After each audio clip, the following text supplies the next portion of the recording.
Il est mort dans mes bras. Jacques Dutronc revient sur le décès de son père, à l'âge de 97 ans. Avec Et moi, titre de sa fameuse chanson de 1966, publiée le jeudi 16 novembre 2023 aux éditions Le Cherche Midi, Jacques Dutronc se lance dans l'autobiographique pur et dur.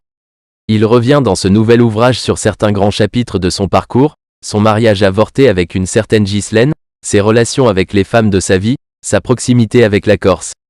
Mais aussi l'épisode du décès de son père en 2004. Il semblait en être très proche, tout comme son fils Thomas. Tandis que le chanteur a lui-même quelques problèmes de santé, notamment à cause de l'alcool, il dévoile ceux de son père, décédé dans ses bras. Décédé en août 2004 à l'âge de 97 ans, le père de Jacques Dutronc, Pierre Dutronc, a subi une rapide dégradation de sa santé. Dans un passage de son autobiographie, l'ex de Françoise Hardy se confie « Après une mauvaise chute chez lui, on a été obligé de le mettre dans un établissement de soins spécialisés. Sa santé a vite décliné, et il est mort dans mes bras. À l'époque, il n'y avait pas de crématorium dans la région.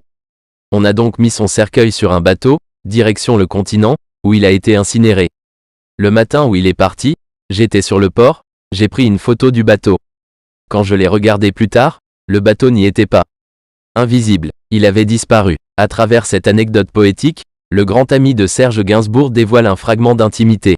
« Il me manque beaucoup, je l'aimais tant. » C'est ainsi que se termine la légende du post Instagram de Thomas Dutronc, fils de Jacques Dutronc, avec qui il a fait une tournée en duo en 2022, qui dévoile une photo de lui et de son grand-père.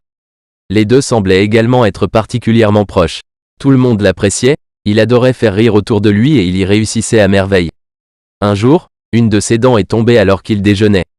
Il n'a jamais voulu la remplacer, car cette ratiche en moins faisait marrer autour de lui, a dévoilé le chanteur des Cactus dans son ouvrage, en hommage à son père. Le défunt, disparu depuis maintenant presque 20 ans, n'est cependant pas près d'être oublié.